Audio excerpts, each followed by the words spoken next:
bagaimana sih kita menghindari atau katakanlah melakukan sebuah perlawanan ketika kita berhadapan dengan geng motor atau begal?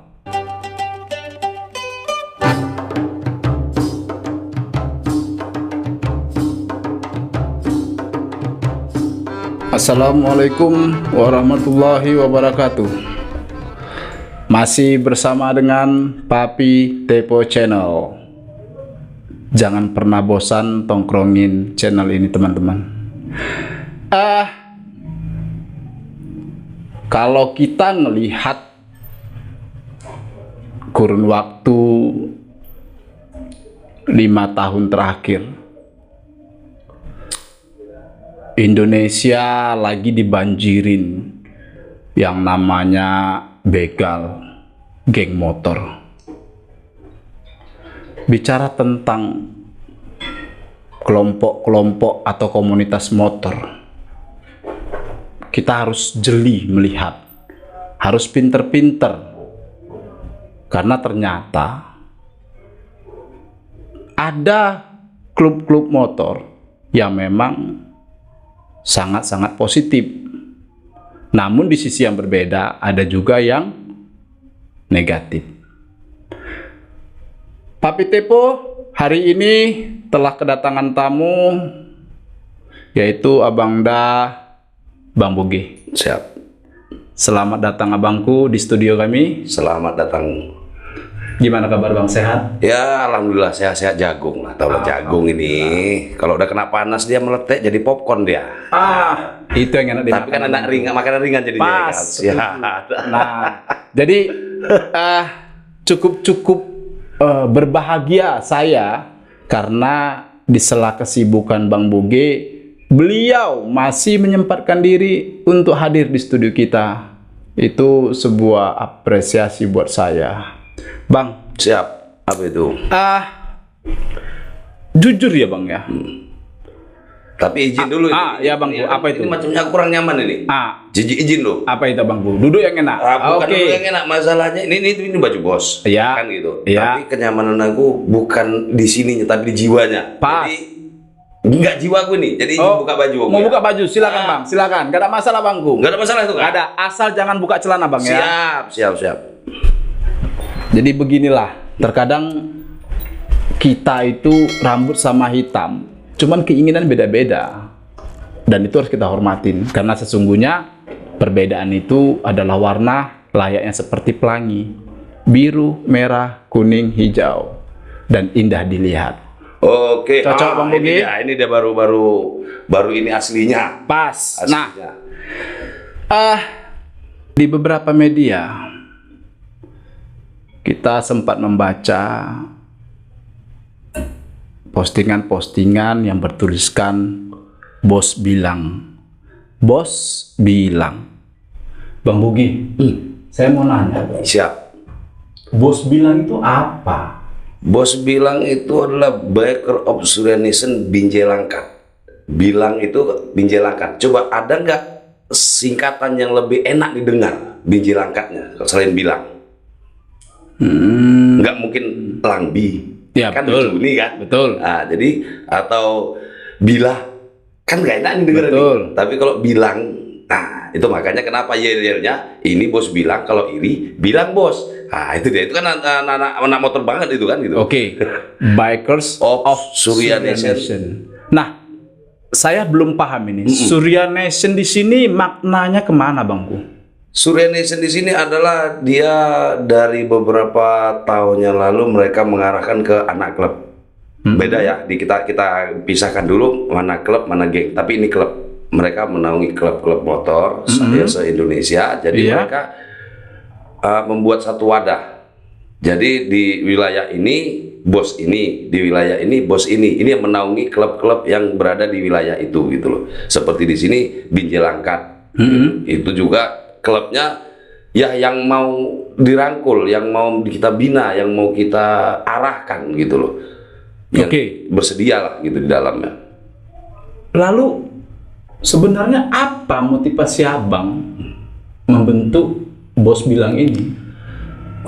Perkara membentuk bos bilang itu adalah satu, kita udah ada namanya bos mother chapter yang berletak di Medan, Sumut. Dia menaungi bos semua kan begitu. Jadi mereka mungkin wilayah terlalu luas, dipecah lah begitu, makanya dibentuklah chapter-chapter. Nah, chapter-chapter ini itulah yang menaungi klub-klub.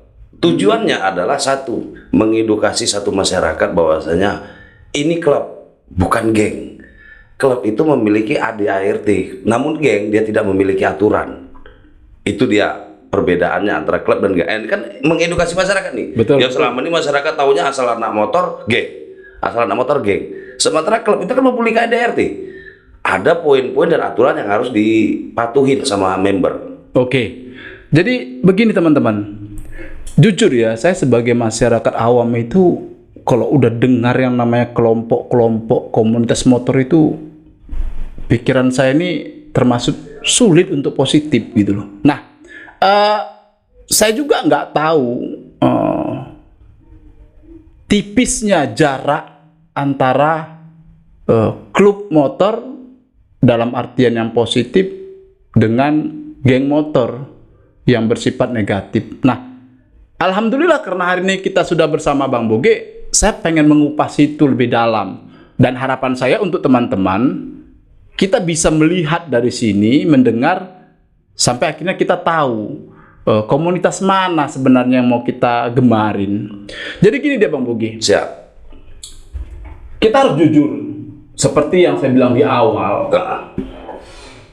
Bicara kelompok-kelompok atau komunitas motor ini sesuatu yang sangat-sangat berbau negatif. Nah, pertanyaanku sama Abang sederhana.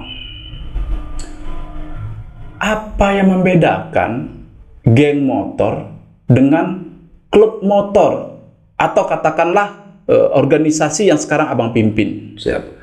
Nah, kalau seperti awal yang tadi saya bilang, kalau klub ini memiliki ADART yang harus dipatuhi member. Contoh, poin pertama seperti klub yang saat ini saya jadi penasihatnya adalah RCR. RCR itu adalah Rider Community R Series, yang membawa berarti di situ menaungi Yamaha R Series, contohnya R15, R25, R6 dan R selanjutnya, kan begitu. Itu poin pertama adalah memiliki unit. Nah, ini berarti ya sesuai dengan klubnya, itu berarti dia memiliki unit Yamaha R Series. Yang kedua, dia harus berusia umur sekitar 18 tahun ke atas. Kenapa 18 tahun ke atas? 18 tahun ke atas berarti sudah memiliki SIM. Dan yang ketiganya, dia harus jauh dari narkoba. Ini poin-poin yang di setiap klub saya rasa itu setuju semua, dan itu semua di Nusantara ini itu pasti poin-poin yang terpenting.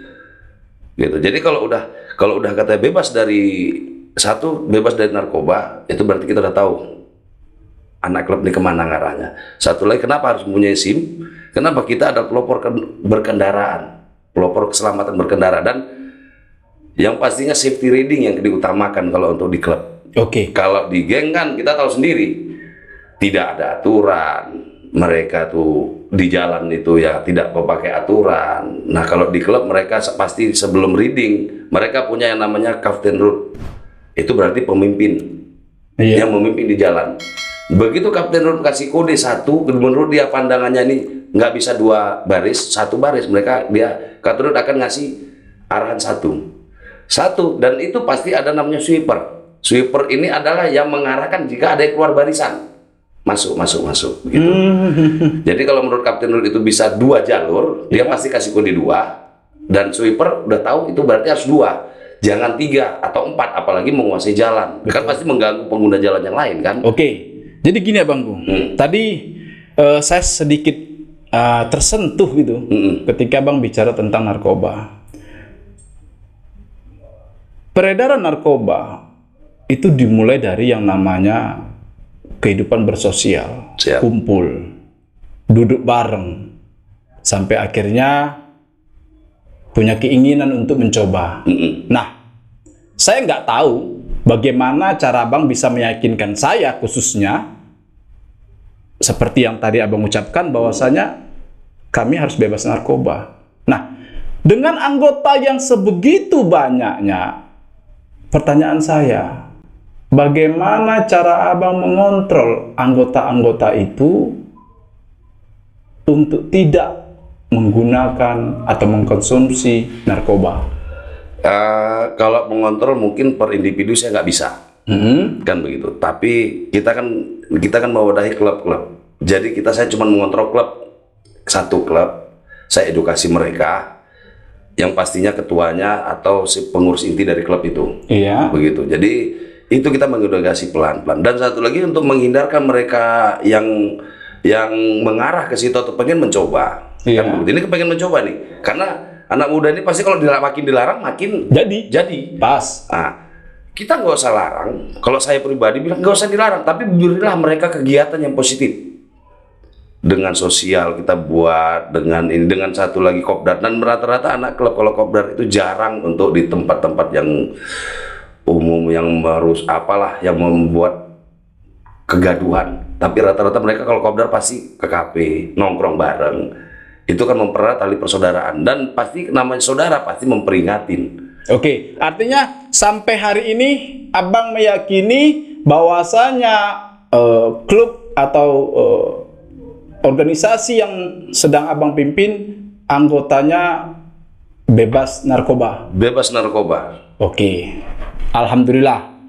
Ini untuk pertama kali saya mendengarkan seorang pemimpin meyakinkan saya anggotaku bebas narkoba. Saya suka, jujur saya suka. Nah, masalah nanti ada oknum itu sudah di luar kemampuan. Seperti dibilang tadi Bang Boge, nggak mungkin juga satu-satu harus hatinya, diperhatikannya, kan begitu. Nah, itu hal kewajaran. Namun sebisa mungkin sebagai ketua, abang kita, Bang Boge, terus mengingatkan anggotanya untuk menghindari narkoba. Jadi gini Bang, tadi aku dengar cerita abang bahwasanya di Bos Bilang ini adalah induk dari klub-klub motor yang berada di Binjai Langkat. Di Binjai Langkat. Nah, pertanyaan saya, ada berapa sih klub motor yang abang naungi? Untuk saat ini ada berkisar 20 klub.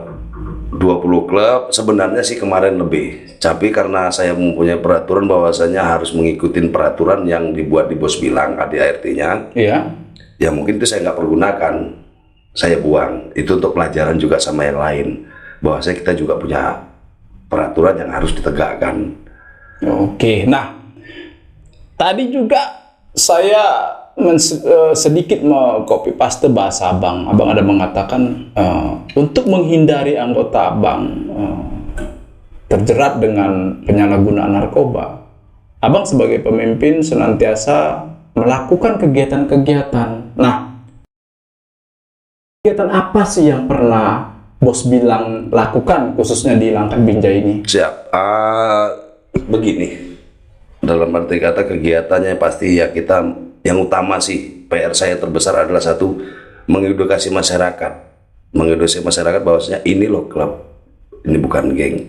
Berarti kegiatan sosial yang saya buat ya yang berguna untuk masyarakat dan pastinya. Seperti contoh, kita ya alhamdulillah tahun semalam kita udah 2 kali penanaman pohon dan penyebar benih ke sungai untuk menjaga ekosistem sungai, kan begitu. Iya. Udah tuh untuk daerah pinggiran sungai juga kita lakukan penanaman pohon. Itu mungkin ya sekedar untuk mereka juga mengedukasi klub itu juga sendiri bahwa saya harus bermanfaat juga untuk masyarakat, kan begitu. Yang selama ini mungkin nggak ada sih sebagian, tapi saya bilang sebagian kecil yang tidak menyentuh. Nah, mumpung ada wadah namanya Bos Bilang ini, saya bisa mengedukasi klub-klub, ayo kita berbuat. Ada juga seperti kita buat, ada ya di akhir tahun kemarin menyambut Hari Ibu, kita buat sunat massal, donor darah. Nah, itulah salah satu ya kegiatan-kegiatan yang saya buat untuk menghindarkan member-member kita ini mengarah ke yang namanya narkoba. Oke. Nah, ini kan sudah mendekatin yang namanya Lebaran. Biasanya Bang, kalau kita lihat sehari-hari yang namanya mendekati Lebaran itu tingkat kriminalitas itu tinggi, ya kan? Nah, khususnya dalam kejahatan-kejahatan begal di tengah jalan. Sebagai pimpinan Bos Bilang, saya pengen nanya sama Abang, sekalian memberikan tips lah. Bagaimana sih kita menghindari atau katakanlah melakukan sebuah perlawanan ketika kita berhadapan dengan geng motor atau begal? Silakan Bang. Maksudnya menghindari atau kita macam mana merubah? Tidak. Terkadang gini dia Bang. Kita di jalan, kita tiba-tiba dihadapkan dengan beberapa orang kelompok motor, dan kita meyakini ini negatif ini. Nah, insting seorang bikers itu pertama kali apa sih yang harus kita lakukan ketika kita berhadapan dengan mereka untuk menyelamatkan diri? Itu dia maksudnya Bang. Kalau menghindar itu saya rasa apalagi kepetuk ya, jumpa gitu kan. Tapi biasanya segeng pun, seganas-ganasnya geng, jika dia ketemu dengan bikers, mereka akan pasti ada sedikit seperti silaturahmi atau gimana gitu. Tapi bukan bersaudara, beda ya. Iya. Tapi sama pengendara, sama hobi. Tapi mereka tetap, saya rasa nggak akan pernah ganggu yang namanya klub. Oh, Mereka itu pasti kecuali geng sama geng ini bertemu gitu loh. Itu makanya sering terjadi kita di media sosial mau di mana segala macam. Kalau udah geng sipolan, karena mereka nggak memiliki aturan.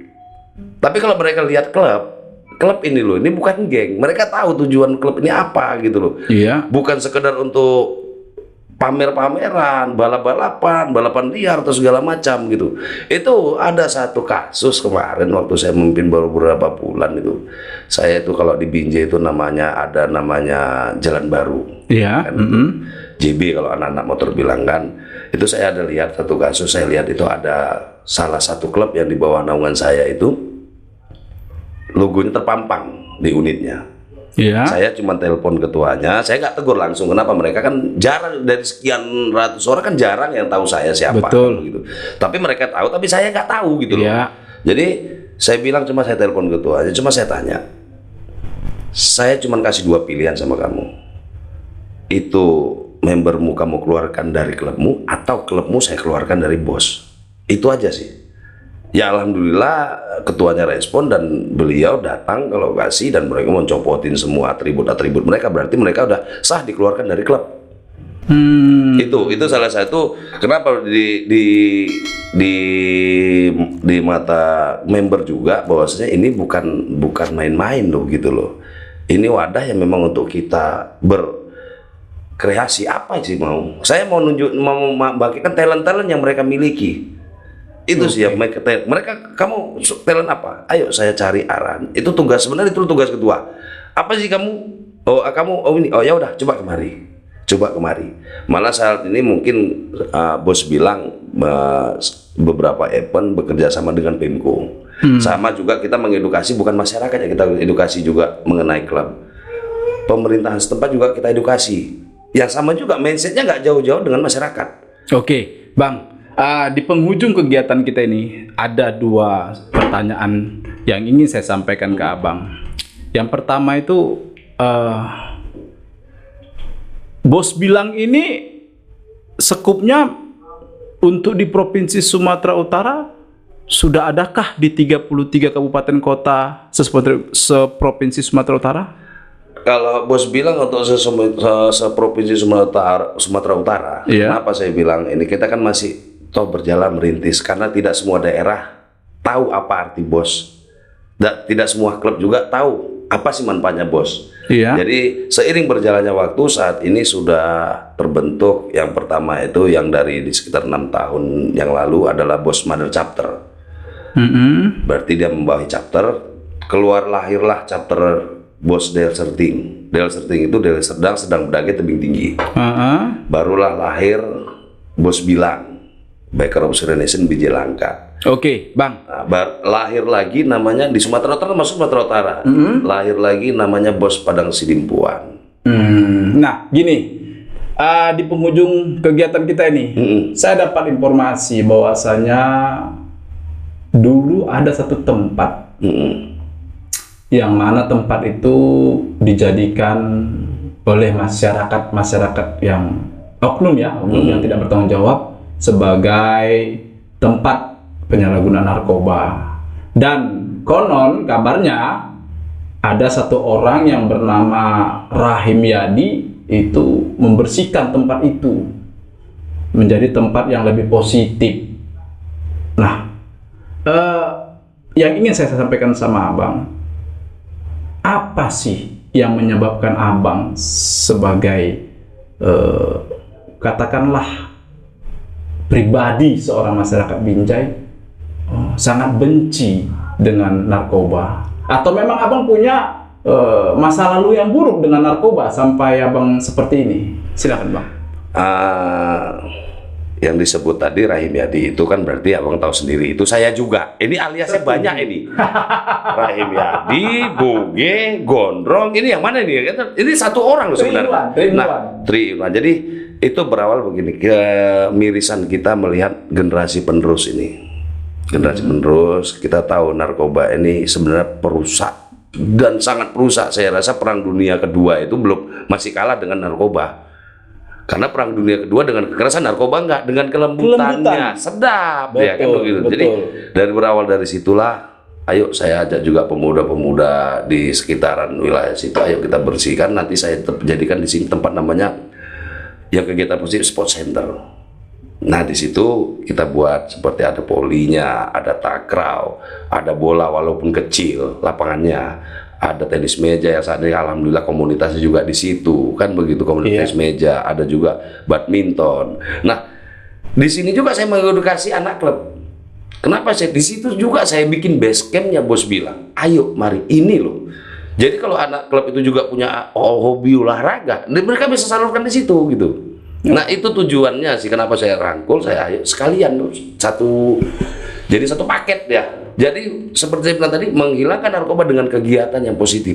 Oke, ingat teman-teman, kepedulian dari diri kita sendiri itu adalah langkah awal dalam memberantas penyalahgunaan narkoba. Jadi kalau di dalam diri kita tidak ada rasa sensitivitas atau rasa terganggu atas peredaran narkoba di lingkungan kita, maka kita belum menjadi pribadi yang peduli.